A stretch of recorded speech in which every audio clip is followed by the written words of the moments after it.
The day back pain kept me from putting on my own socks and shoes.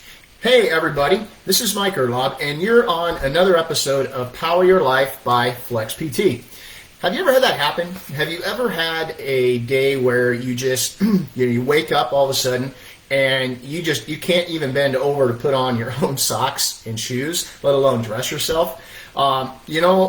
It is so frustrating when that happens, and you don't know why. It just all of a sudden pops out of the blue. And the reason I'm talking about this today is because I had one of my assistants recently just walking out of her house, all of a sudden just get hit with a sudden onset of back pain, and it was just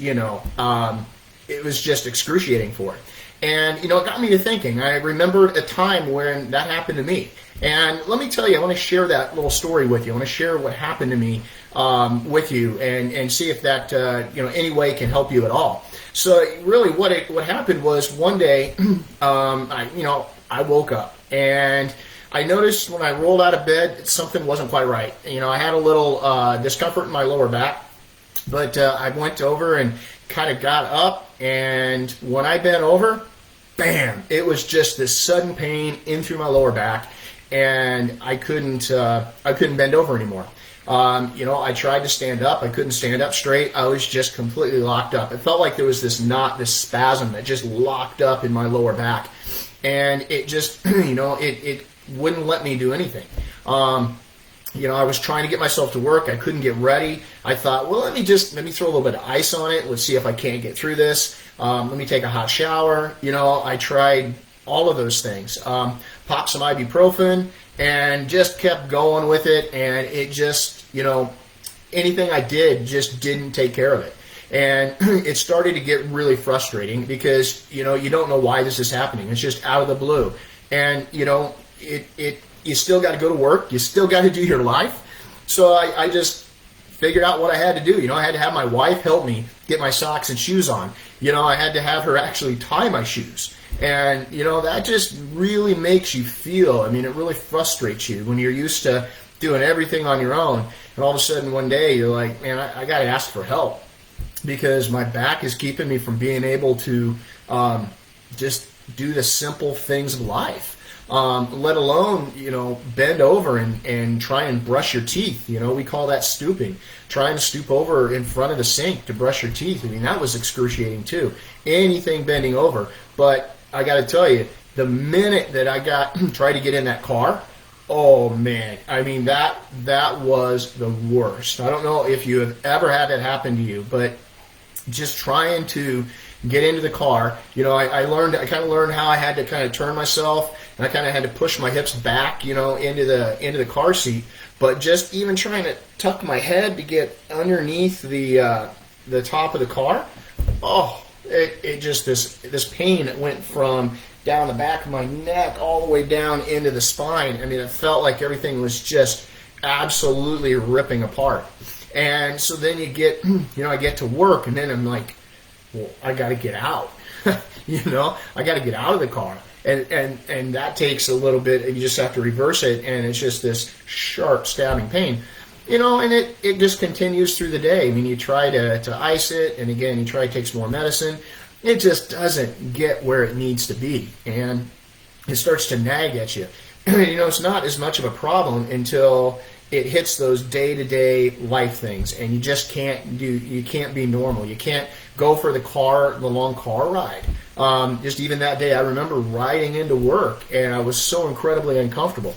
And then that alters how you feel and how you interact with people too, because you're just not as friendly. You're hurting. So it is just one of those things that I think it hits most all of us at some point in our life, and we don't really know at the time. You just don't know what to do. There's so much misinformation that's out there that you just think, well, hey, do I put heat on it? Do I put ice on it? Do I need to get a massage? Do I need to start stretching it? Do I protect it? What do I do? All of those questions are the same ones that go through my mind. And I'm a physical therapist. I should know exactly what to do. And I thank God that I did. And thank God that I worked with some amazing people that, that day they were able to address some of my key issues in the clinic and I had to take it easy, but I'm going to tell you what, that drive home was amazingly better. And although my back continued to hurt for probably the rest of that week, really, if I remember right, but once I was on track, I could get it better very, very quickly. And I wanted to share with you that story because I think many of you out there have the same issue. It hits any of us. In fact, 80% of Americans who try to fix their own back and their own back pain, they will fail. And why is that? And why can we, as a country, as a society, why can we travel into space? Why can we travel to the bottom of the ocean, but we can't fix back pain? What's up with that? We should be able to do that. Why are there so many different treatment methods out there?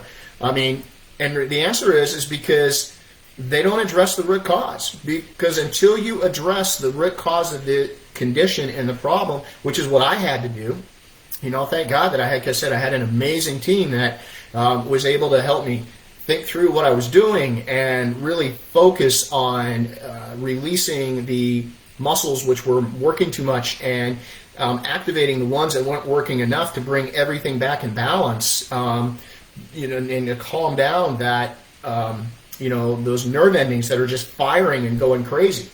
But the problem of why, as a society and a medical system, that we can't fix back pain is because Western medicine today, it just addresses the symptoms, okay? It does not address the root cause. Case in point, you talk to somebody about, well, I have this pain in my back, or I have this pain in my knee.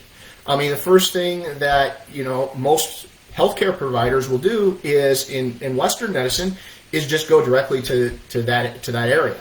And, the area where you have pain is not, I'm telling you, is not usually where the cause is. It's usually elsewhere in the body. And Western medicine just doesn't address that. It addresses the symptoms. What happens? You go to the doctor and you get on, they'll put you on some ibuprofen. They'll tell you to use ice or heat. Trust me, use ice, okay? Heat. If you have acute back pain, stay away from heat. But then they'll tell you to rest. All of these are big mistakes. They'll put you on an anti-inflammatory of an ibuprofen. They'll put you on muscle relaxer. They'll put you on pain pills if it's severe enough, and you'll just have to go home and wait it out. And that is just addressing the symptoms. It's not addressing the cause, because your body is not going to fix itself until you address that root cause. And the root cause of back pain, with the exception of trauma, with the exception of the fact that you slipped and fall, or you've been in a car accident. So trauma is different. But you see, the root cause of all of the back pain, and like it was in my body, was the imbalances. It's muscle groups that are not in alignment and in balance with each other. So you have some which are very, very weak.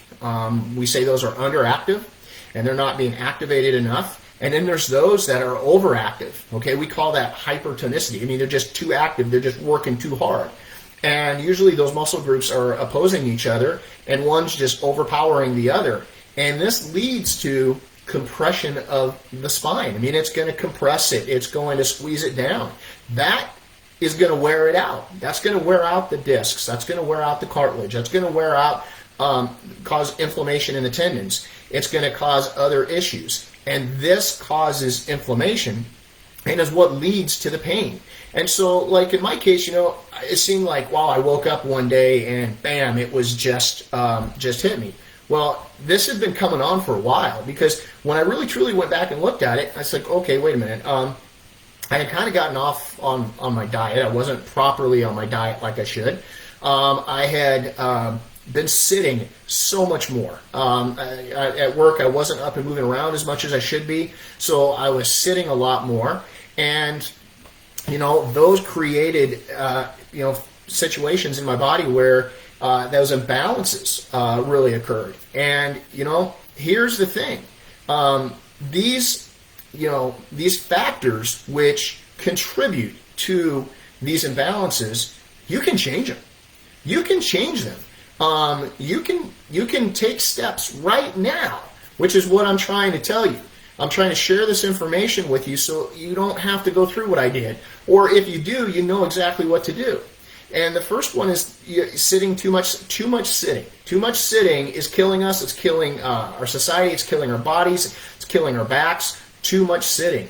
The other is repetitive movements. Okay, trying to do too much of the same thing in the same movement.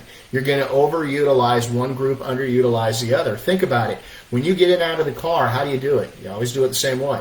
When you climb steps, which leg do you lead with? You usually lead with your dominant side. You always tend to do things the same way. When you're picking things up, if you have a job that requires you to do repetitive movements, how are you doing them? If you're not changing up your position, you're going to create some imbalances in your body. Number 3 is inactivity. Okay, we do become more inactive, and we're not getting out and doing as much. That will contribute to it. You can change that. Get out and walk. Just get out and move. Your body was meant to move. Improper movements and positions. I mean, this is just plain back care 101. If you're not lifting correctly, you're going to place undue strain on your back, and you do that repetitively enough, and you're going to create those imbalances, and eventually you're going to have some disc or other types of issues. Then the last number 5, is one that most people don't think of, and that is inflammatory foods. I mean, they're eating foods which actually inflame the body. So, you've got to watch your diet. You've got to focus on an alkalizing diet so it keeps that inflammation down so your body can actually heal as it mends itself. So listen, I just wanted to share with you, 5 quick things that you can do, and those are things that I did that allowed me very quickly to be able to put my socks and shoes on. I don't want you to wake up one day and all of a sudden not to be able to get dressed. That is the worst. I want you to know that you can make a difference in your back health. And it doesn't matter how severe it is. There are things that you can do and steps that you can take on your own that you don't need a healthcare provider. You can do it on your own.